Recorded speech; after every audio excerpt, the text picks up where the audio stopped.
ఒకసారి మనుషులు పెట్టేటువంటి నిందలు గాని వాళ్ళు పెట్టేటువంటి భయాల వల్ల ఒక్కొక్కసారి మన మనోనేత్రాలు మూసుకుపోతా ఉంటాయి. దేవుని గురించినటువంటి జ్ఞానము మరలా మరుగైపోతుంది అనమాట. అందుకని మనం అనుదినము కూడా దేవుణ్ణి తెలుసుకునేటువంటి జ్ఞానము మనం అనుదినము కూడా తెలుసుకోవాలి. ఆయన దేవుడు ఎలాంటి వాడు? ఆకాశ మహాకాశములు పట్టజాలనటువంటి దేవుడు కదా. ఆకాశ మహాకాశములు పట్టజాలనటువంటి దేవుడు కాబట్టి అని మనం తెలుసుకోవాలి. ఆకాశ మహాకాశములు పట్టజాలనటువంటి దేవుడు అని చెప్పని మనం తెలుసుకోవాలంటే ఏం చేయాలి? మన మనోనేత్రాలు వెలిగింపబడాలి. మనకి కూడా జ్ఞానము, పరిశుద్ధమైనటువంటి జ్ఞానము, దేవుణ్ణి తెలుసుకునేటువంటి జ్ఞానం మనకు కావాలి. అందుకనే సామెతల గ్రంథంలో ఒక మాట ఉంటది కదా, యెహోవా యందు భయభక్తులు కలిగి ఉంటే జ్ఞానమునకు మూలం అని చెప్పనుంటది. అది యోగ గ్రంథంలో కూడా ఉంటది అనమాట. ఏ మాట అయినా ఎక్కువ శాతం 2 గ్రంథాల్లో ఉంటది. ఇంకా అయితే ఎక్కువ కూడా ఉండొచ్చు. ఖచ్చితంగా 2 గ్రంథాల్లో ప్రతి మాట ఉండవలసిందేనమాట. అలా ఆ రీతిలో మరి అలానే ఒక స్త్రీ దేవునికి ఒక పేరు పెట్టింది. మనం చూద్దాము. చూచుచున్న దేవుడు అని పేరు పెట్టింది, హాగరు.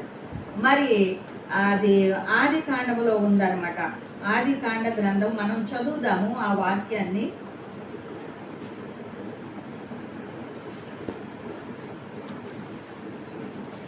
కాండ గ్రంథము 16వ అధ్యాయము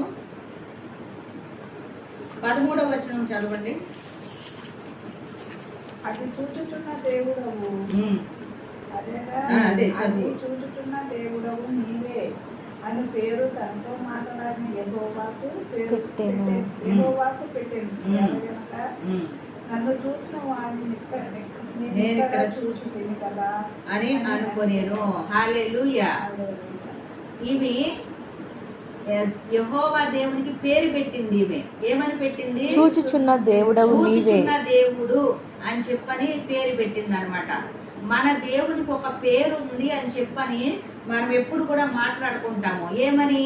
మన దేవుడు చూచుచున్న దేవుడు అని మనం ప్రార్థన చేస్తాం.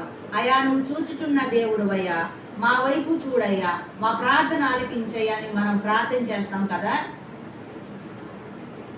ఆదికాండ గ్రంథం 16వ అధ్యాయం 13వ వచనములో మరి దాని పై వచనాల్లో దేవుడు మాట్లాడతాడు అనమాట ఆమెతో.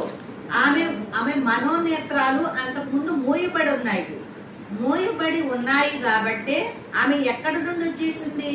అబ్రహాము దగ్గర నుంచి వచ్చేసింది. సారాయి వద్ద అబ్రహాం